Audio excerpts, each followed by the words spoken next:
So as you can see behind me here, we've purchased this year's fireworks show. Now this is going to be part 1 of a series leading up to the 4th. I'm going to show you how I build and design my shows and kind of give you a behind the scenes look on how everything comes together. So if you haven't yet, subscribe to this channel and make sure you turn on that notification bell so you don't miss any videos. So I've got 2 shows that I'm doing this year, and they're completely different on how I'm setting them up. One's going to be fully automated and scripted, while the other is going to be scripted but hand-fired. We're going to dig into the scripted show first. So first thing I figure out is about how long I want the show to last.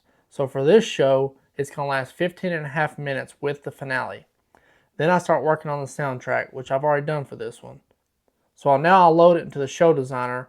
Once it's here, I'll do one final run through and make sure everything is in order and everything sounds good.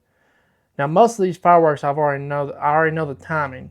So what I like to do is time them when one song ends, the firework cake ends right as that song is ending. And I'll show you an example here. So right here, as you can see, this red line is how long the firework lasts. And as it's coming to an end, it goes right into the next song, as you can see right there. I think it makes the show more organized and everything goes smoother. Once I have the show laid out and I have everything in sequence and time just like I like it, I'll go back and do one final run through to make sure all the timing is perfect before I move to the next step.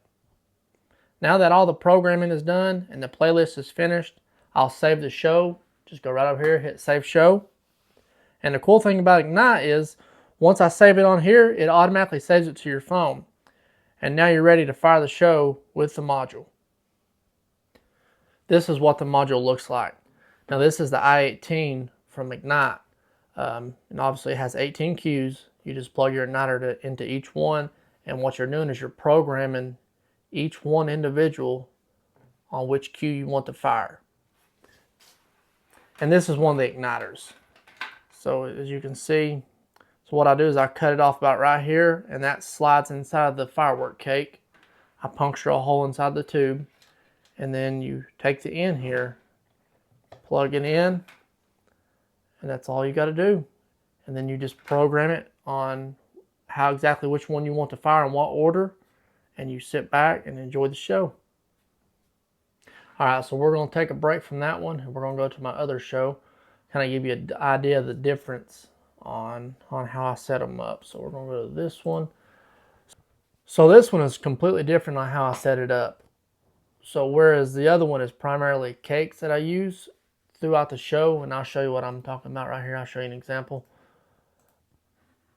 Once this loads down here, you'll see how they're kind of evenly spaced out, and each one, as you can see, Call the Shots, Irish Legend, Mythical Creature, Grape Ape, each one of those is spaced out, so when one cake stops, another cake begins.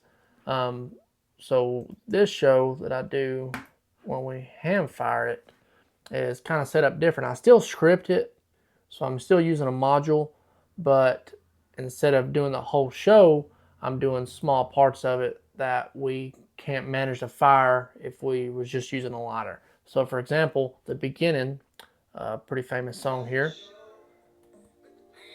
and you'll notice right here, see how it's firing each time it hits on those beats. So the show is still scripted, it's just not as scripted as the other one, and it's so basically we're still having to hand fire it, and I'm not getting to sit back and kind of watch it as it's shooting on its own like the other show. The reason we do that is because a lot of people on that particular show pitch in, and everybody likes to shoot a little. So what we do is we kind of set it up where we'll set tables up, put the fireworks on, and we'll get more into that as we go on with this series, and hand light each one and kind of shoot the show ourselves. And it's pretty fun, but it also at the same time is a little dangerous, but we still have a good time while we're doing it.